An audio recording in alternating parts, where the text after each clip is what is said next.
The Prowler is simple. Its movement is completely concentric and there is virtually no eccentric movement. It leads to little or no soreness or systemic inflammation in the way that eccentric heavy workouts do, like 100 air squats can. We can load it to exactly the right resistance for the exact effect that we want to achieve. The kinetic chain in the Prowler goes from the hands to the ground to condition the entire body. The Prowler is not trained like one of the big lifts, because it cannot be trained for an extended duration of time like the squat or the deadlift can. The Prowler peaks out just like an assistance exercise would, and you do the Prowler to maintain conditioning, and it's loadable incrementally to match the training effect that you want to achieve, whether it's aerobic or anaerobic. The resistance is also created by the friction caused on the ground that you're pushing on and the load that you're using, making the workout harder or easier. Outdoor temperature and wind conditions can also affect your effort. Outdoor versus indoor, turf, concrete, pavement, cold or hot temperatures, there are a lot of factors to consider when you're working outside in the elements. And remember, the goal of conditioning is not to wipe you out so badly that you puke or pass out. It has to be scalable and incremental, just like your training, while gradually adding intensity or weight so that you can recover from the session and not interfere with your strength progress. You can use the Prowler in short or long pushes with loads of varying intensities and numbers of reps. Rest times can be minimized to intensify the training effect as you become accustomed to the workouts. So you'll need approximately 30 yards of distance to use the Prowler and plan on doing even numbers of rounds so that you can return to the starting point at the end of your workout. You can start by pushing the empty Prowler really hard for about 100 feet and then rest until you're fully recovered and do it again. Add weight once you've adapted to the unloaded sled and aim for progressive overload. A warm-up is required in order to prepare your connective tissue, your ankles and your calves for pushing increasingly heavier loads. And your workouts you should work at about 80 to 85% of effort for approximately 100 feet. You can use our heart rate monitor to measure this. You rest for about 30 seconds or whatever it takes until your heart rate is recovered, and then repeat for as many times as possible and stick to about 8 to 10 rounds in the beginning, plus your warm-up for your first workout.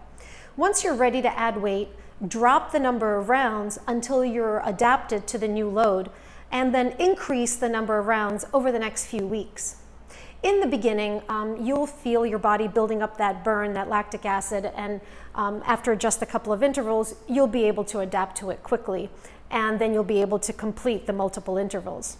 If you're generally sedentary outside of training, you can add some Prowler conditioning to your week. The Prowler workout can go at the end of a light training day, like on a day when you're doing light squats, or on a Saturday if you're training Monday, Wednesday, and Friday, giving you a full rest day on Sunday before you return to training. The Prowler is safe, it's scalable, it's effective, and it does not interfere with training as long distance running will. It's also a great tool for conditioning for athletics because it mimics the rest to work time ratio that you use in sports like football and basketball. The Prowler is not recommended for use during your novice phase of training because it interferes with recovery from your strength progress, and strength is by far the most useful adaptation. So I'm here with Raina, and she's going to help demonstrate how you should set up to the Prowler. What we see most people do is that they set up with their chest and their head positioned down at the ground. And most of the force that you're using on the Prowler will go down to the Prowler instead of forward. And also, in order for her to push off, she would have to push off on her toes. What we want you to do is to have a more vertical chest, to bring your elbows closer to your rib cage, pin them into your sides, and you're going to brace your abs here to support this back position, and you're going to be taking flat-footed heel strikes as you march forward.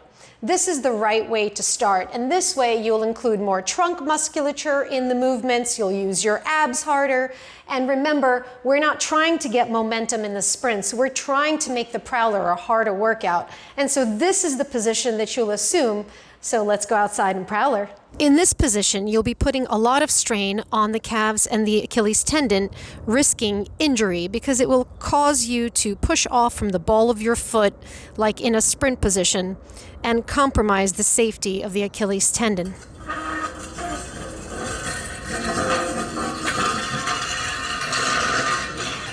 Rather, what we would like to see is a chest up position, elbows by your rib cage, and initiating the movement with a heel strike.